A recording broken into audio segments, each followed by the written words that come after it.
All right, hello and welcome to this tutorial for the beta early access version of Firex Hastings' game Dealer's Smoke Break.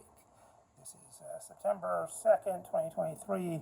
Don't think it's going to undergo any major changes from here, but there's still some sort of UI and scoring tweaks going on, so everything is providential. But I definitely think it is at a place where it would be good to show people who do not necessarily know Firex or are not associated with the NYU Game Center, get some playtesting feedback, and it's a really elegant, streamlined game, solitaire that you can play. I literally played this for 2 hours, standing in line, waiting to buy Tom Verlaine's copy of the Great American Tomato book, among other things.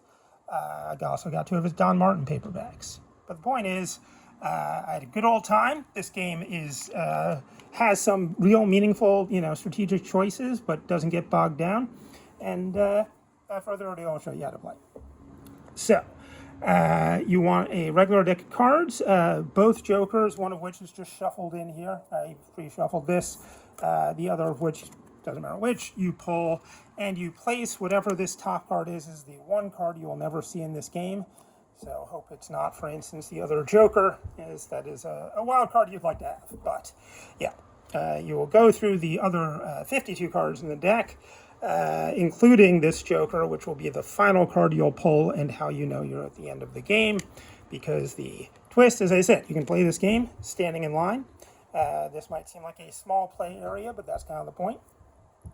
The younger generation has figured out, I thought I was being very minimalist by keeping myself to making games with standard deck of cards. But I didn't really think about the table. I was always requiring a flat surface. And this game, goes beyond. The next generation sees further. So, how do you play this? The cardinal rule is you'll essentially always have 5 cards in your hand, and you're pulling them forward from the back. When you match cards in sets, which is what you're mostly trying to do, or you discard cards, which you'll do by sort of just tucking them in front of that joker, which you're mostly trying not to do. Try to keep on frame, with exceptions, as we'll get to. That is the name of the game. So, the big question then is, well, how do you make these sets? 2 ways. One, the very simple, they have the same number or rank. Two useful things to know. One, suit does not matter. Color does not matter. This is essentially a deck of 4 cards, 4 1s through 4 13s and 2 jokers. And the second thing is, 1 through 13, ace is 1, jack is 11, queen is 12, king is 13 is the one convention. There's a little bit of math to this game, as you'll see, but not too much. Less than cribbage. Not that necessarily makes anyone feel better. But obviously there are no matching ranks here. Suit does not matter, so what could I possibly do? Well, if I truly didn't have any sets to make, I would then have to discard a card, and it would get tucked here, and it would be a penalty. It would count its positive point value against me at the end of the game, and the goal of the game is to essentially par. A draw would be 0, negative is winning, positive is losing, although, it's a spectrum. Set your own personal goals. So, back to what I'm supposed to do here. I am not stuck, because the other thing you can do, the one you'll probably do the most often, is you can take any high card, and you'll see high is relative, but 1 card and then any other cards that add up to that card. So in this case, I think I actually have 2 possible moves, but I prefer one to the other, although I might want to do the other rule that I should tell you, which is you can always look at the next card. Nice little, it's like looking at a watch, right? You just flip your hand, you're like, I got an ace coming up. That might influence my decision, right? Because there are 2 possible things I could do here. I could do, 4 plus 3 is 7, and what would then happen is these would go face down under here, and that's basically how you're going through the deck. But obviously, jack is 11, so 4 plus 7 equals 11. I can do that set as well. And the ace being the next card doesn't really influence that too much one way or the other. You'll see, aces are pretty much good to have, and they're worth actually -1 when you discard them, not 1. So in fact, you're having to make a choice between using them to make things add up with that 1 extra point versus having them count, get you that negative score that counts as winning or below par. So I am going to do this. All right, 4 plus 7 equals 11. These go flipped face down, tucked neatly here. As I said, it's all right in the hand. I consider dealer's smoke break an ambiguous name in terms of whether it is a complement or a substitute, right? Could be you're smoking with your other hand, or it could be that you're quitting smoking and this is your substitute. So it's up to you. Ooh, so we already got the joker pretty early. Excellent. I will get to demonstrate that. So this is a hand of a bunch of low cards, which is good in one sense, but does mean that the high cards are often the ones you will get stuck with. If you have essentially a royal flush is a very good thing to have. Well, I guess it has an ace, but a 9 through king, straight in this game is possibly the worst thing you could possibly get, because you're going to have to at least discard 9 points to get out of it. Whereas here, 2 plus 3 is 5, and the joker, and this is true of this one at the end as well, but at this point I'm, actually have access to this one, I'm holding it, can be used as a wild card. So you might want to save it, as I am going to, to see if I need to make get out of some scrape with something like, a high straight or whatever. There are no actual straights in this game. I'm just using that as an example of something where none of the cards are the same rank, but you can't get 2 of them to add up to a third one because they're all too big. So I will get 2 coming. It's good to know. The other thing I could do with the joker is discard it. And the joker is -3 if you have it at the end. So the perfect score in this game is a -10, which would be getting to discard both jokers, not using them as wild cards, and discarding every ace, not using those as 1. So there's, this is a very safe position. I shouldn't be seeing where that jack is. I guess that's the top part. But it does bespeak a lot of high cards to come, so I don't want to just blaze through these. All right, so I might just start discarding stuff. I can certainly discard this ace. I can make the 2, 3, 5, so that just goes there. And now I have this, and now I can at least see the next card, which is another 2. You can pair or triple 3 2s. Much better to do 3 kings. If you can get 3 kings in your hand at the same time, that's fantastic, because you can get all these high cards out without having to make some tricky numbers. In this case, I guess I will kind of am a little trepidatious about getting rid of the joker this early. It's nice having it around. That's the thing, is if I get the 2, I'm just going to make some low set anyway, so I might as well, I'm going to do 2 plus 3 equals 5, fun fact, and do that, pull this. You don't really need to look back while you're doing this, because whatever you're going to get, and a lot of the times you don't actually need to flip and look at the next card, because there is, one possibility that works, obviously, and the rest doesn't. In this case, when you have a joker in your hand, you pretty much always do want to look back, because there's some, I got an 8 coming. I don't love it. Bunch of even low cards and an odd high card is, an obvious not great combination. I wish I had gotten rid of the joker and kept the ace. The ace would be a way to actually wipe this entire slate clean, and then I would have to use the ace, but that's -1 instead of -3. Well, I got an 8 coming.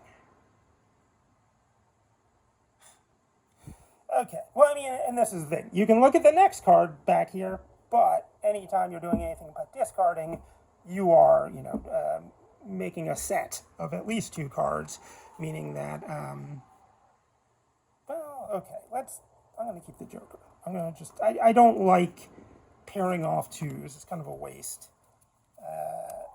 But we got this 8, and then we've got, and again, see if does not matter. Oh, here we go. 6 plus 5 is 11. I'm confident of that fact. I'm going to put those under here. And this is, I mean, hopefully by this point, this kind of makes sense, right? I don't think I've actually, I guess I did the pair of twos. Why am I still holding this joker? Because, right, okay, I got a 3 coming. And now I can say, well, if I discard the joker, get my negative 3 points for at the end, and I pull this 3, I can do the 8, 3, 5. Now, this does leave me, anything better I can do there? No. You know, I don't love leaving myself with just the 10, the 9, and maybe I should look back. But what else am I really going to do? I got a 9 coming. Oh, I am fine. The other thing that I could do, right, an occasional risk-averse move is you can intentionally discard. You know, even though I can make this set, I could discard this 3. It'll count 3 points against me. I'll pull the next card. And there are times when, especially if you're kind of looking at this as negative win, you know, 0 tie, as long as you've got some jokers and aces discarded, you have a few points to play with. So the 2s and 3s, you know, are viable sacrifices, which is an interesting wrinkle. But in this case, I am totally happy doing 5 plus 3 plus 8, because I got a 9 coming. That's what you're always hoping for. Oh boy, here come the big guys. Okay, well, I don't know. I got a king coming. This is just a delightful, you know, there's some real interesting choices made in this game, but of course it is a light solitaire that you can play standing in line. And I think once you get it down, once the arithmetic becomes second nature, a 2, you say. You know, it can become a knitting game. It can become a game you play while you're listening to a podcast, as I was doing, standing in line. Sure. Let's just get rid of these stupid kings. Okay, I'm tucking them in the wrong place. There we go. 2 and 10. Well, 10 plus 2 is queen, unless something 4 coming. Sure, whatever. I'm sitting pretty for the moment, although, you know, you're only one step from disaster. And this might be it. I got a 7 coming. Nope, everything's coming up, Fuchs. All right. There's not really an option here other than the 7-4 jack. Right, nothing. And right, this is the perfect case of like, I could look back and see what's coming next. Why bother? Right?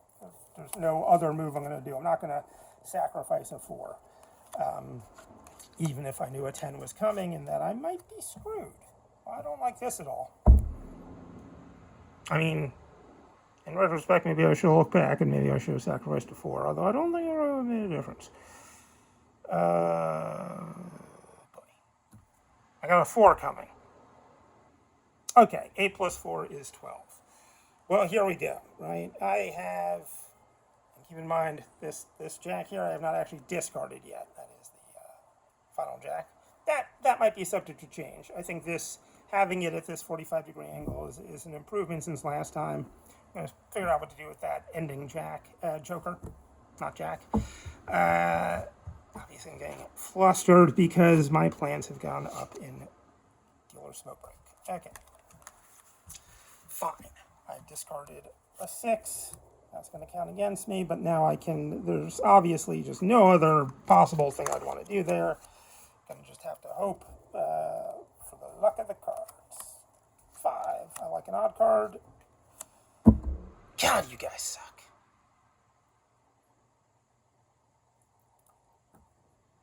King, you say. Well, fine. Fine. At least I can do that. So yeah, that maybe I shouldn't have gotten rid of that joker. And should have used it as a wild card and in some way avoided these 11 points. But, you know, there's some luck and there's some skill, and I have neither. But not really any options there, so I'm just going to keep moving forward. We're almost at the end of the deck. Yeah, 10 plus 3 is king is very straightforward. And come on. Another ace coming. Okay, well here's the thing. The jack plus the ace plus the queen is obviously the way to go. Oh, you know, 6 plus 1 plus 7, but no.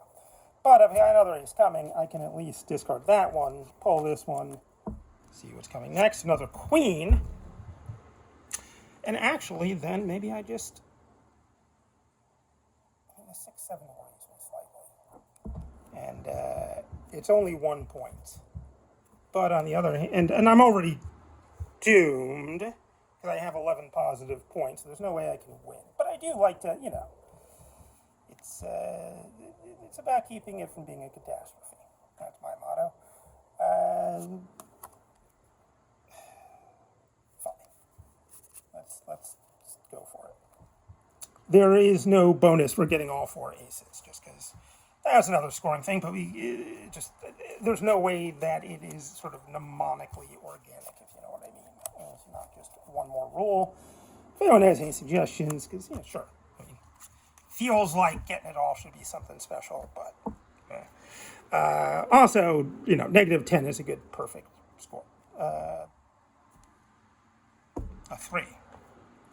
Oh, and I think, and you are allowed to kind of see. I mean, this is okay. There's one more card behind that, but 8 plus 3 is 11. What my mother always told me. Greatly enjoys this game, incidentally. I showed her, I visited earlier in the week. Now she's playing a bunch of it. And so now I'm pulling this Joker, which happens to be the 5th card, but you might end up with a hand of less than 5. Often this is often kind of a mostly luck, although you're certainly trying to set yourself up, and since you know when the Joker is coming, you can at least count cards. But at this point, this is -3 if I discard it, but then I get +4 because I would have to discard this. Best to just use this Joker as a 4 because it is a wild card, and make those 2 in a set, and then let's score my progress. All right, I used that ace. Okay, so I have -6 points here, which cancels out this 6, leaving with this 5.